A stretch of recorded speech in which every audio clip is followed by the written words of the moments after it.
We know women tend to get paid less than men in the workforce. Keep listening to get some tips on how to rectify this from the founder of the Women in Medicine Summit, Dr. Shikha Jain.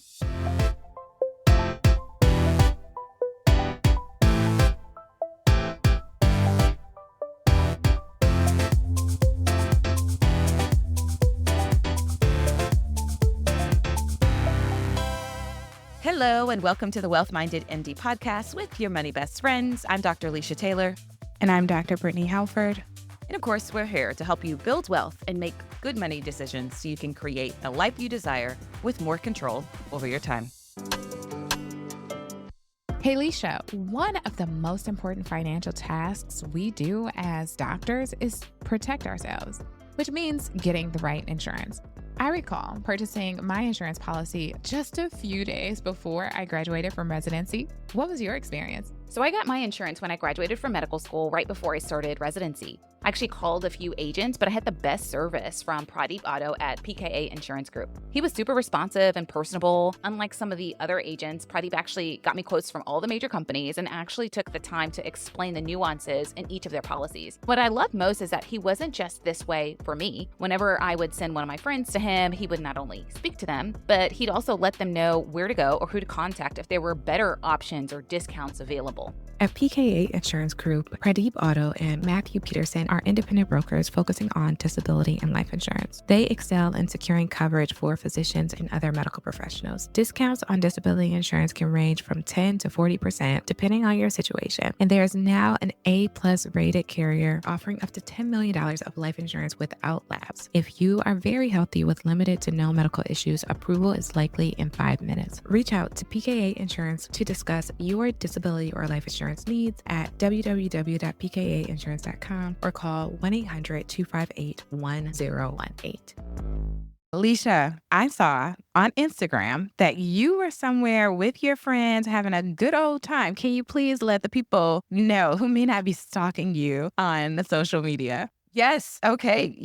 I was at the Usher concert last night, which is crazy, right? Because people might be thinking, wow, she went to a concert, or this explains why her voice is a little deeper and raspier than it normally is. Or even, it seems like it's a school night. What was she thinking? All valid questions. So I had originally got tickets to the Usher concert like at the beginning of this year. Usher performed at the Super Bowl. He did a great job. I'm a huge Usher fan. I had always wanted to go to one of his concerts, and the schedule just didn't align when he was doing his shows in Las Vegas. And so when he announced the world tour, my friends and I were like, we got to get tickets. And so we got tickets for what we thought was a Saturday night show in the summertime. But apparently Usher had this accident, during the show, he's like on rollerblades or whatever, and he like fell while he was practicing. And so he had to reschedule some of the beginning concert dates. And so our concert that was originally scheduled for the summertime was pushed back till December. Our concert that was originally scheduled on Saturday night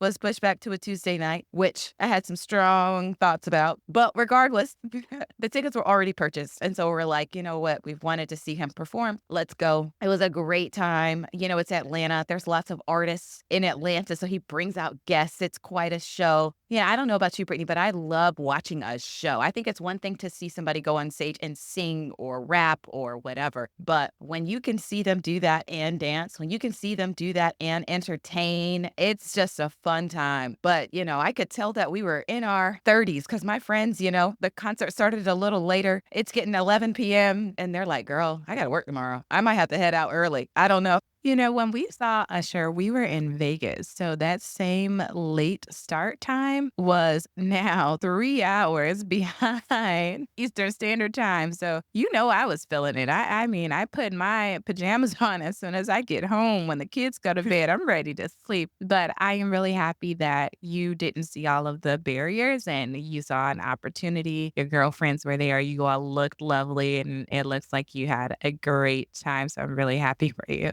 Thank you so much. Okay, so while I was at a concert that I probably shouldn't have been at on a Tuesday night, I know that this is holiday time and you and your husband get invited to all these galas and charity balls and things like that. So do you have any holiday parties that you've recently attended or planning to attend? We recently attended the Residence holiday party, which was such a flashback because I remember attending our holiday party every year, we got coverage regardless if you were on nights or whatever shift you were on, you always got coverage for that shift. Everyone dressed up. So I felt the energy of the residents who were there as an attending. I'm not senior attending, but I've been out of the game for a little bit, you know? I was just like, hey, I don't know how long we're going to stay. I'm going to go and say hello to some residents, try not to talk about patients. But it was really nice because I got to see them in a different element, having fun and enjoying their lives, which is so important to our wellness. Sometimes we could be so focused on our careers that we forget to support ourselves in the other aspects. So I love hearing how you invest in yourself, how you care for yourself with all of these trips. And I just really hope that we as a community, as a medical community, remember to take care of ourselves because I think it's so imperative when we're caring for patients in order to prevent burnout. So it was nice to see them in their element. My husband and I got dressed up. We stayed for a little bit and then we're like, okay, it's time for us to go. No, that's funny. That's funny. What about these charity galas? I don't know. I always love seeing you in like these long dresses and gowns and stuff like that. Any of those coming up, or are y'all taking a break? Oh, we're done with all the charity galas. Most of those occur before the holidays. Mm. Just because, once people get in their holiday spending, their pockets might be a little tighter or maybe looser because they have less cash. But so, yeah, we mostly do those in November. So we're done with that. And then they start back up in the spring. So I'm just really excited about spending time with family. It's been Brooke had a dance recital, a piano recital. I'm dancing at church and she's part of the Christmas play. So it's been very, very busy, but a lot of community, and which is what I really love about this season. All right. That's lovely. You know what? You said you were dancing, so I kind of want to get a little sneak peek. Tell Kevin to have his camera out so I can get a little snippet of what you're doing. I assume you're dancing for the Lord, so it's probably Yes, not I'm going to dancing be. for the Lord. Just wanted to clarify in case there was any questions from our audience. So, all right, dancing for the Lord, praise Jesus. Okay. So, question for you, any money confessions or money mishaps that you want to share? Well, I was thinking about sharing something different for the Life is Lifing because that quarter 4 checklist episode that we recorded months back. I listed all of these things that we should do. Girl, I am just doing my list. My husband and I literally were in my office checking things off. So I am pushing the limits. And I think that's a money mistake that I should not have waited because it leaves us less time to take advantage of some of the things that we would typically want to do. And is added stress and pressure because now I have this December 31st deadline, all these things, all the tax deductions for our gifts and making sure that we've invested in our solo 401ks and have the appropriate amounts. And, if we want to finalize our oil and gas contribution so that we can actually get the tax deductions in addition to the investment. So all of it is just coming to a head now. And I'm trying to fit it in with all the other holiday things. So that is a money mistake. You know what? I am in the same boat. I've got the same money mishap and confession is I am screaming at myself like, Leisha, you know that the end of the year is coming up. It's not like it's a surprise. I don't know what I was doing earlier, but clearly not getting my stuff together because I got the same thing. I'm trying to figure out, okay, how much money did I get in 1099 income this year? How much of that was a business expense that I need to deduct? What's my actual profit? Okay, what's 20% of that profit? Did I put that into my solo 401k? Did I do my back to Roth IRA? Okay, I did do that. Did I max out my 401ks at my job and all of this stuff at multiple jobs? And did I figure all of that crap out? Okay, yes. And I'm also doing giving. This is a time of the year where I tithe throughout the year, but my church one time a year will do what they call like a miracle offering. And so it's like one time a year where the leaders of the church will sort of ask like, hey, if you have any extra money, like these are some initiatives that we're working towards. So if you want to be generous, and give more, then this is the time of the year that they ask that you do that. So I was trying to think, okay, how much have I given this year? Ooh, numbers getting up there. All right, God, is something else I want to give? Or, I'm trying to think about gifts for other people, gifts to my church, making sure, like you said, it's tax deductible. Do I have receipts for these things?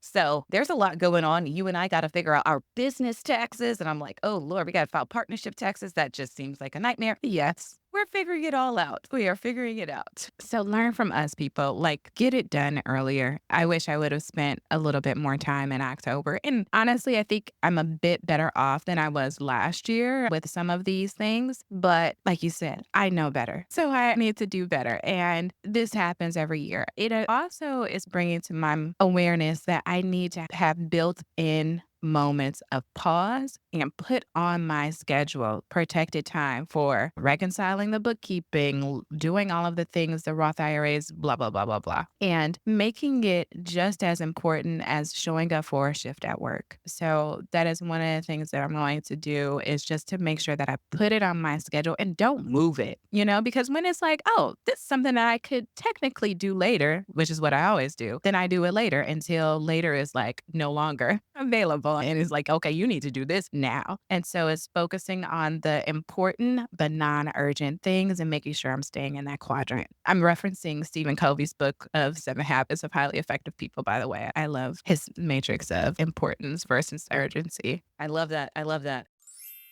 As physicians, one of the most important things that we can do is make sure that we secure our income, because a lot of our financial plans are contingent on our high doctor income. One of the things that you will need to do is make sure that you get long-term disability insurance. Now, Pradeep and his team at PKA Insurance Group have a reputation for putting people over profits and always doing what's best. Do not hesitate to email PKA Insurance and his team today. They will help you get the insurance you need with the service you deserve. Okay, and now everyone, we have our Wealthy Insights segment. We have Dr. Shikha Jain with us today, and we know her quite well because Brittany and I both spoke at her Women in Medicine Summit back in September. So if you have not heard about that, we are happy to bring the news to you. There is a Women in Medicine Summit group that is amazing. They have a conference each year. This past year it was in Chicago. It was great, but we have the organizer for that group and that conference here with us today. Before we get started, Shikha, as I mentioned, Brittany and I know you quite well, but why don't you introduce yourself to our audience? Can you share a little bit about your background, what your specialty is, and what made you start the Women in Medicine Summit? Absolutely. Well, first, thank you so much for having me on. I love both of you. I love the work you're doing. So, I am a triple board certified hematologist oncologist. My third board certification is in internal medicine. I'm a mother of three. I have a 10-year-old daughter and then twin boys who are 7, and I'm married to a gastroenterologist. I am a tenured associate professor, and I am the founder of the Women in Medicine Summit and then the founder of the Women in Medicine nonprofit as well. So, how did all of this start? Well, it seems like a lifetime ago, but about 7, 8 years ago, I had started getting more involved on social media and posting things about just writing I was doing and getting more engaged.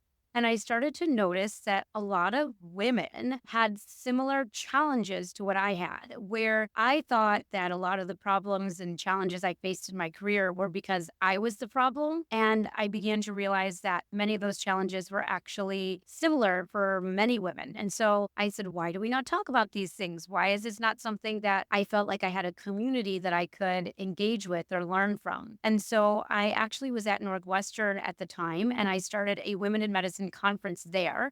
I left Northwestern about a year later and decided to expand this conference beyond what I had initially started at Northwestern. And they kept the programming there, and it's continued, and it's been very successful. And so I launched in 2019 the first ever Women in Medicine Summit, which was a great opportunity for me to just kind of test the waters and see what the need was for this type of programming. We had over 450 people show up, and I said, okay, there's a need. Fast forward a couple of months, the pandemic started. And so I had women and men actually from around the country reaching out, asking me to create more programming, saying, we need more of you. We need more of this stuff. How can we connect virtually? And so we launched our speakers bureau. We launched a research lab. We launched leadership programming, longitudinal programming. And a couple months later, my father said, hey, Shikha, you created a summit, but now you have all of this other stuff. Where is it going to live? And so we launched the Women in Medicine nonprofit. And now we had 6 annual summits. We are growing the nonprofit. We are really excited because we're really working towards transforming healthcare in a big way, not only because it's the right thing to do and because it helps our workforce, but also because it directly impacts the health of our communities. We have the data that shows more diverse workforce and a workforce that's representative of the communities we're serving actually improves patient outcomes. It results in less death. It results in better health. So the work we're doing is not just important in the workforce space, it's also important in the community health space. And I'm just really excited to see where we go from here because we are growing faster than I ever could have imagined when I launched this summit years ago. That is amazing. And I love to hear your passion. So, Shika, as a hematologist, oncologist, and the founder of Women in Medicine Summit, what financial challenges do you see that women have been facing most often? And why do you think these challenges actually persist? It's a great question, and it's such an important thing. In medical school, we don't really learn about investing or managing finances. We're in school until we are adults. We are in our mid 20s. Sometimes some people are in their early to late 30s when they finish medical school, and then you go into residency training. Many people come out of school with very large loans. Many residents making less than minimum wage can barely afford to pay your bill, let alone start thinking about paying back your loans. And you're navigating that for a couple of years. Then all of a sudden you get that big doctor paycheck. I use air quotes because that's how it's seen by the public. But a lot of times, especially for my colleagues in primary care specialties or working in specific areas, there isn't a big doctor paycheck that comes with your first job. But it's definitely more than what you're getting paid in residency. And then you don't know what's the best way to invest that money. How do you budget? How do you come up with a financial plan? I will tell you, I know physicians who are in their 60s and 70s who are still paying back their student loans.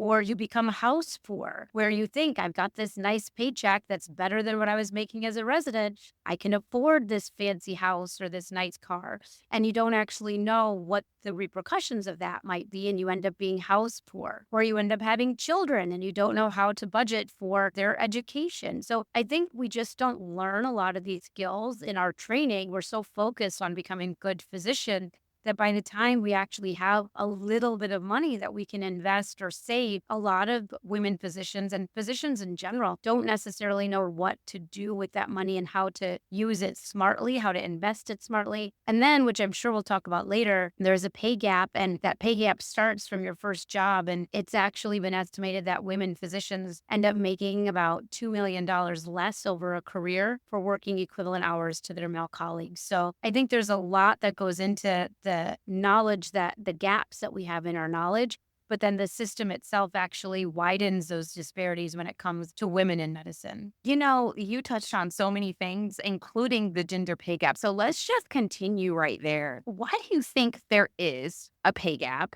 What can us as female physicians do to sort of overcome that? What have you done? How have you helped other people? Like, you are clearly well versed in this topic. And so I would just like to get your opinion on how you've overcome that and any advice that you have for other females in medicine. Well, first, let's talk about why there's a gender pay gap. So, number one, there's a pay gap because many women are offered a lower starting salary than their male colleagues. And this is not a subjective statement. This is an objective statement. It has been studied. If anybody wants to reach out to me, I can send you the studies. But that is a huge challenge. And when you start off at a lower pay than your male colleagues, then your overall amount that you can earn over a lifetime drops significantly as well. So that's number one. Number two is women physicians are often voluntold or allocated to do work that is essential for the healthcare system to thrive, for your retention of your faculty, for your retention of your workers, but that work is often uncompensated. So Dr. Silver has talked about this third shift that you work where it's all of the extra work that you're doing at home. And we talk about a fourth shift, which was a COVID work. I mean, there's so much extra work that we do that's not compensated. And why is that? It's because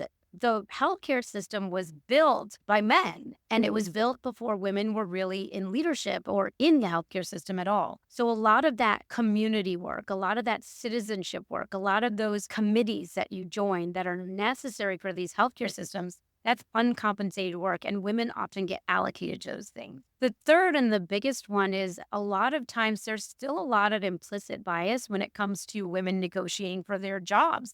I give the anecdote where I was asked to take on a leadership position and I was negotiating my salary, and I asked for more money because I was going to be taking on more work and responsibility. And the person I spoke to actually said to me with a straight face, well, your husband's a physician, right? He has a job. So why do you need to get paid more? well, I will be doing the work, so I would expect to be compensated. And they said, but you're not the primary caregiver in your home. Your husband can make up the other amount that we're not paying you. And I said, but I'm asking to be paid for the work that I'm doing. So I think there's also this implicit bias that still exists. I mean, this wasn't that long ago that this happened to me. And then the other thing I think this is really important to remember as well, when it comes to how we think about allocating responsibilities and allocating the work that women are doing, a lot of people say to me, well, I'm in private practice. So, we're all getting paid in the eat what you kill model. Well, you have to remember women have actually been found to have better patient outcomes, whether it's surgical outcomes or readmission rates to the hospital. Why is that? Well, there's a lot of theories. Some of it is women have been found to actually spend more time on the electronic medical record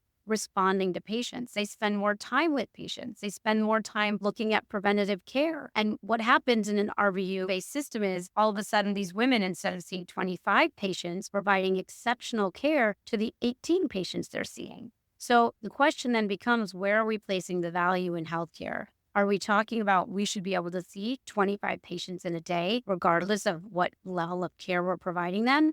Or would be okay with our physicians spending a little bit more time, maybe not seeing as many patients, and then reimbursing as such.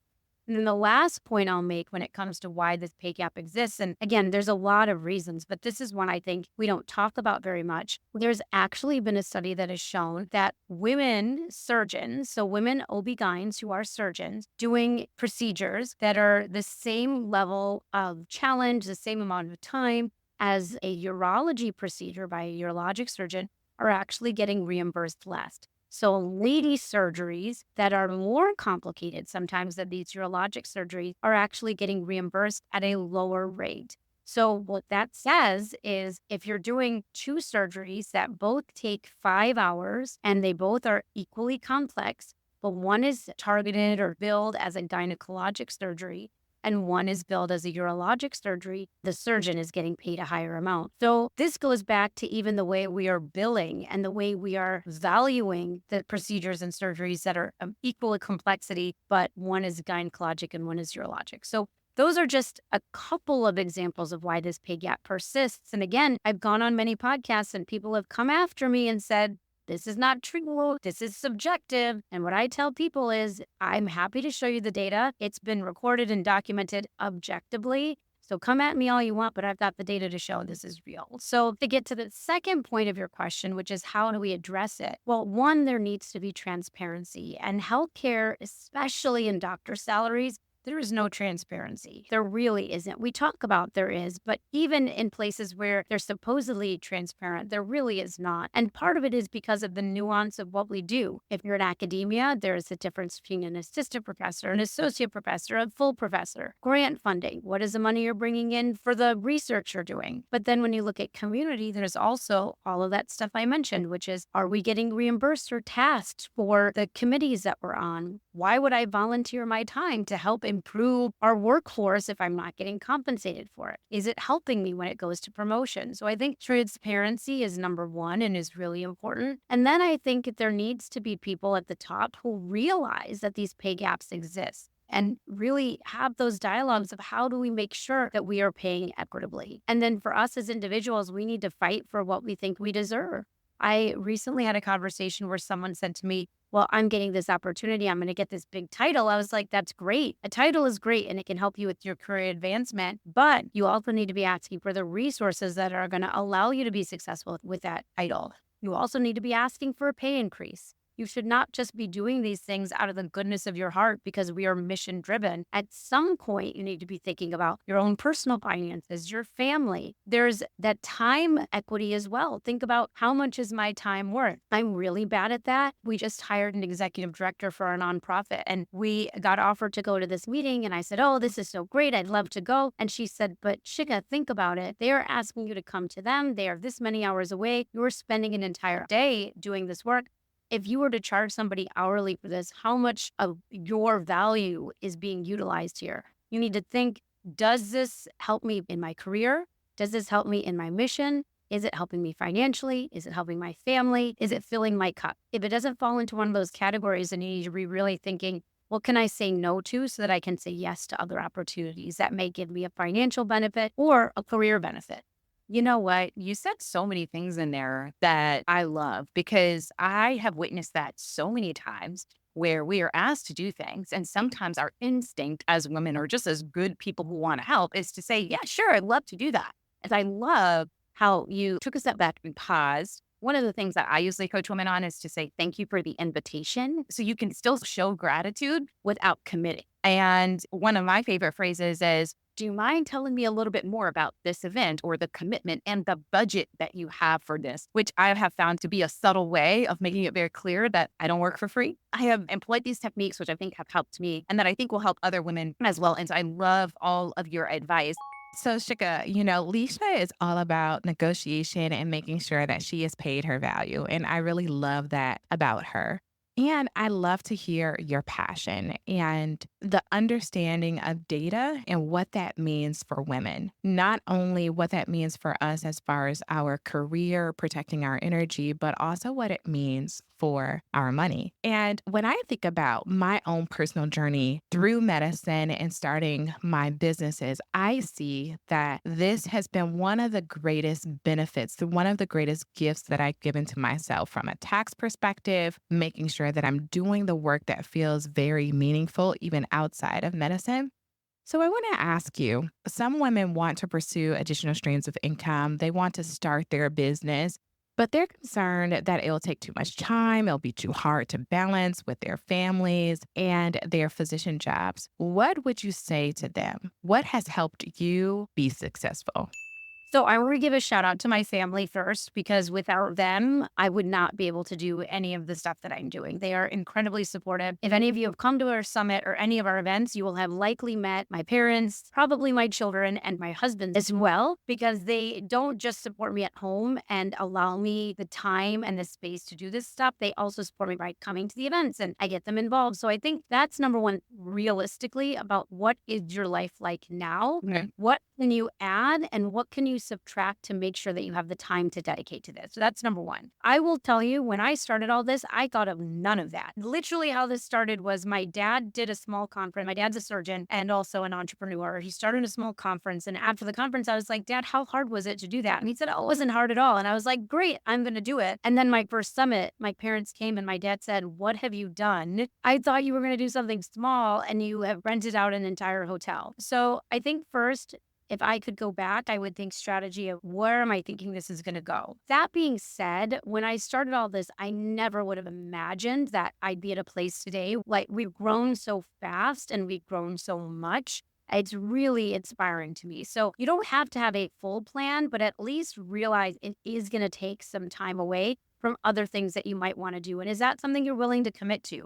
And if it is, I say if you're passionate about it, absolutely move forward, go ahead, launch whatever you want to launch, your side project, your nonprofit at conference. That being said, I also think it's helpful to talk to people who've been in this space and have done it before. Before I launched the first summit, I have several friends who had launched conferences and done stuff in the women in medicine space. And so I kind of touched base with them and said, what have been the pitfalls? What are the things that you wish that you had known? And again, you also have to remember when you're talking to these people, it is their business as well. So they're not going to just give you their business strategy. They're not going to lay it out for you unless you hire them as a consultant. So you also need to realize that when you're asking for advice from friends and family and whoever, make sure they don't feel like they're being taken advantage of, because that's something I've seen from both sides, where you need to make sure that you're asking the right people for help, but then get them involved. Ask them, would you like to be a part of our advisory board? Would you like to help with this project? I think there's a lot of ways to work with women. And I always tell people, I don't have a scarcity mindset. I think there's enough out there for all of us. So we just need to make sure we're lifting up others as we go. And that has been one thing that I think has allowed us to grow. Is my mentality is we are stronger together. And so I really tried to lift up as many women at all levels in their career as we've grown. I also think, if you're thinking about launching something like this, having an idea of a strategic plan of what you really envision it to be and how you can see yourself getting there and what you need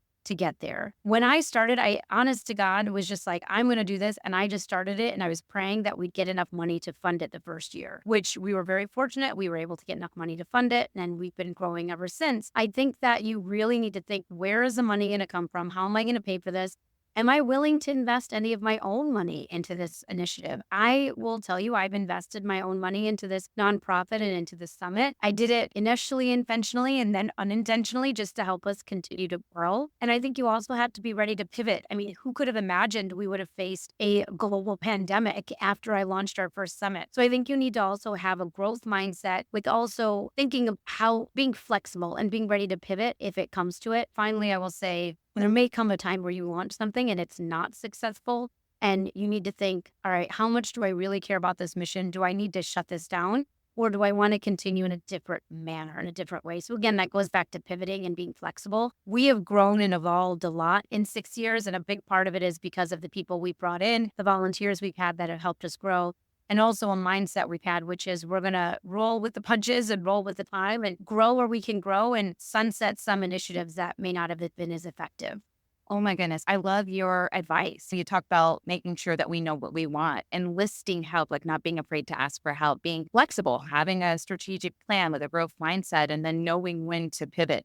I think those things are so important. Brittany and I have our program Boost where we help women make money inside of their jobs and outside of their jobs. And a big part of that program is entrepreneurship. A lot of the feedback that I get from people is, oh my gosh, I'm scared. What if it doesn't work? What if I fail? What if it takes too much time? And it seems like what I'm hearing you say is like, sometimes you're not going to know everything about everything and you've just got to take a chance. And if it works, fantastic.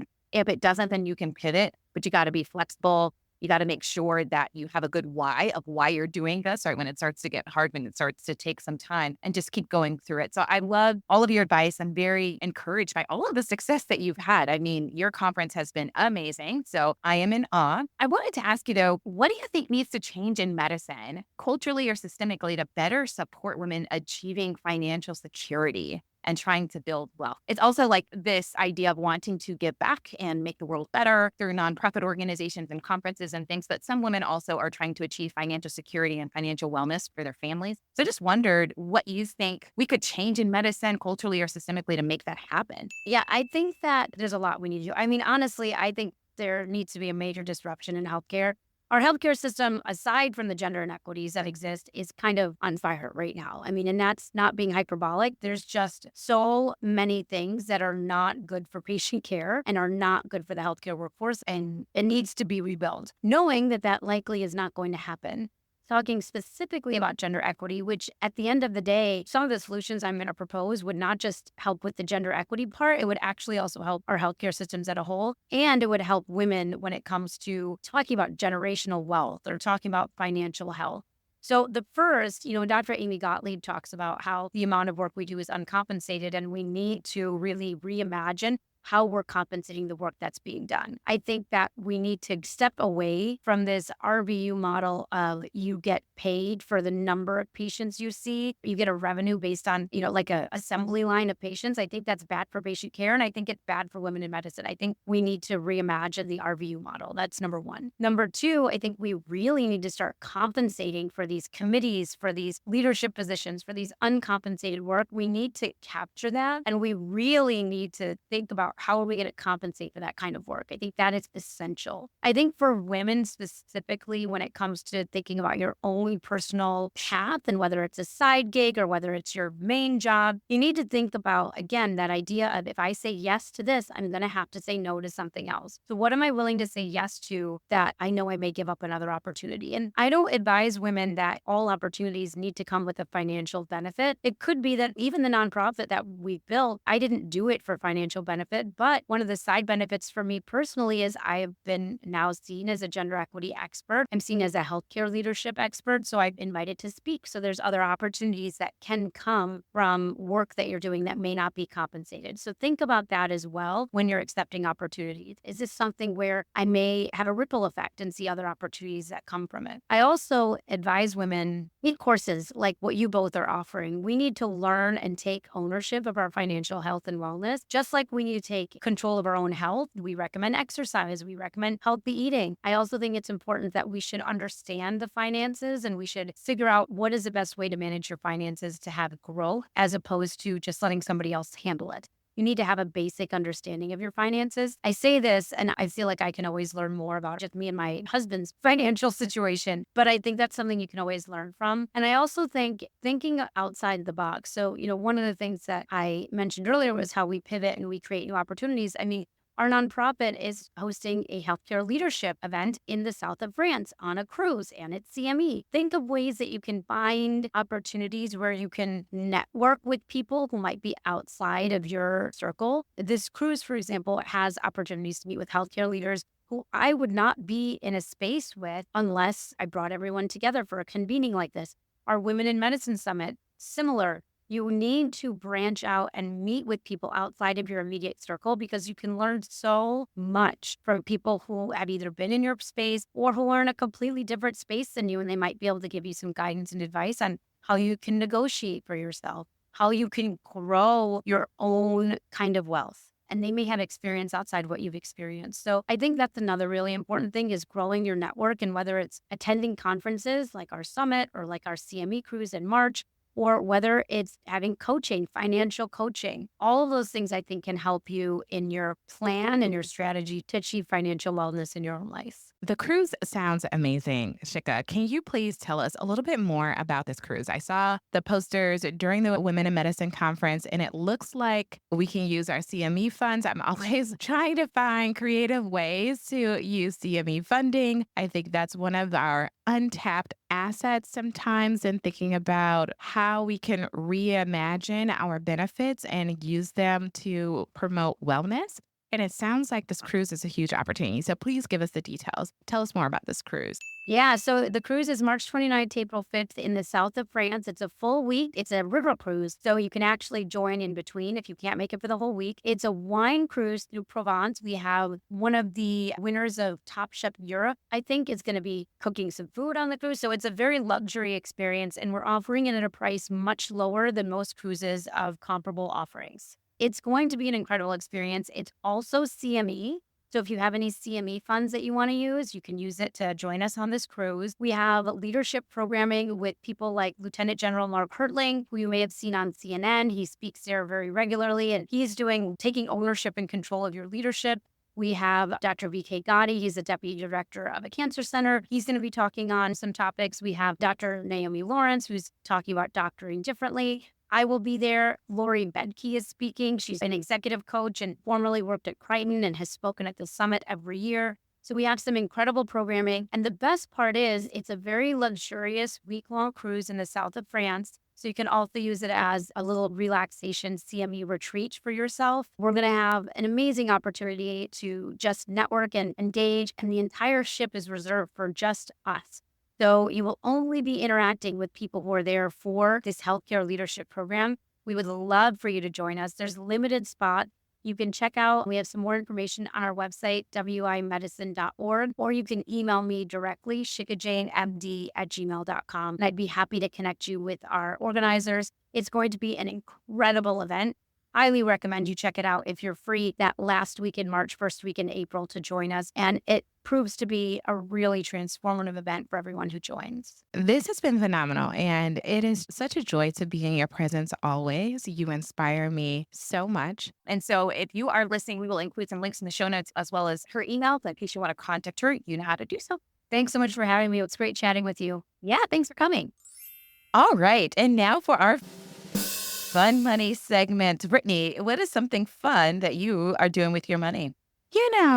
We are going to the Polar Express. What? I don't even know what that is. Enlighten me. Honestly, Leisha, I don't really know what it is. I just know that I pay for it. But my husband last spring-ish, he's like, hey, there's this train where it's basically taking you to like the North Pole, but it is so hard to book. So we have to book well in advance. And we booked so early that I didn't even know what my work schedule was going to be. But thankfully, I got some coverage. We paid for this thing like in April. And now we get to have the experience of going on this train, going to see Santa Claus with the kids. I'm sure it's going to be beautiful. I love this season. Like, I love seeing all the lights. I love hearing the Christmas carols and getting the hot chocolate and the donuts and the cookies and all of that. So I'm really excited to do that and really see now all the money that we pay, because this thing was not cheap. It was not cheap at all, but all the money that we paid and making sure we get our value for it. So that's one thing that I'm doing. And then otherwise, I am just enjoying time with family. So we're traveling.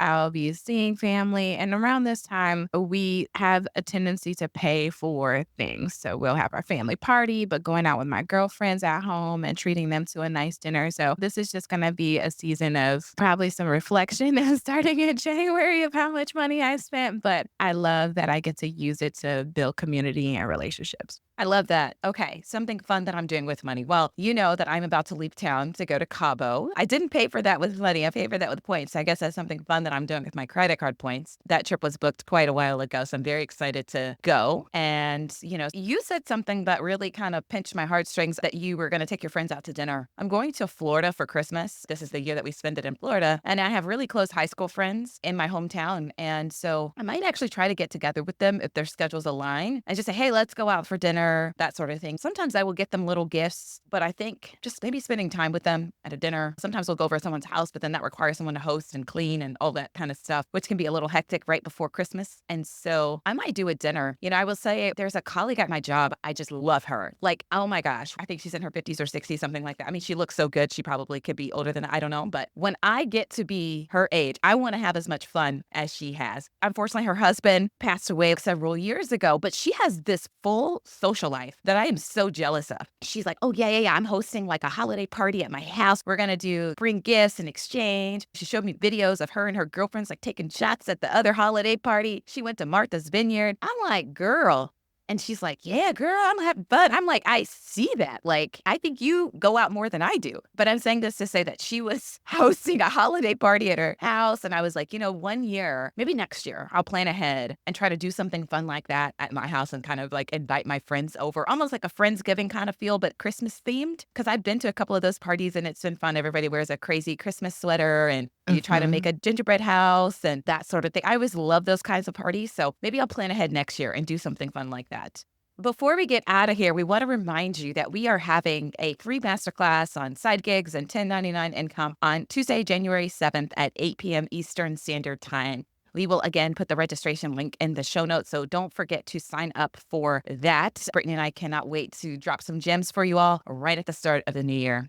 Thanks for everything, and we hope that you are having a lovely holiday season with your family. Hello, and thank you for listening to our podcast. And because of that, we have something for you, our Wealthy Minds Blueprint. Have you ever thought to yourself, I wish I could be better with money? Do you want to start investing and saving for retirement, but keep delaying because you don't know where to start? Our Wealthy Minds Blueprint is here to help. This guide will teach you what you didn't learn in your training, so you can stop being confused about money and start taking what we call wealthy-minded action. We'll help you become a master of your finances and simplify investing so you can get started today. Take control of your financial future by downloading your free copy of the Wealthy Minds Blueprint now and start building the wealth you deserve. Hello, everybody. It's me, Brooke. I'm recording a little disclaimer for my mommy, Dr. Brittany Halford, and her friend, Dr. Lisa Taylor. Just so you know, they're not financial advisors, tax professionals, lawyers, or financial planners. Everything you hear is for education and entertainment. It's not strict financial advice, So use your best judgment, chat with a tax professional, and all those other people that you need to talk to. Thanks for tuning in today. Keep cruising on your journey to wealth and wellness. Bye-bye. One of the most important things you can do is ensure you have long-term disability insurance. Long-term disability insurance secures your income if the unexpected happens and you are unable to work due to medical illness, chronic conditions, or an accident. Unfortunately, all insurance agents aren't created equal. Some of them are so focused on making a sale that they fail to reveal certain necessary information, tell you about discounts available, or clearly explain the process. Pradeep Otto and his team at PKA Insurance Group are different. They have a reputation of putting people over profits and always doing what's best. If you need life insurance or disability insurance, reach out to Pradeep and his team today. They will help you get the insurance you need with the service you deserve.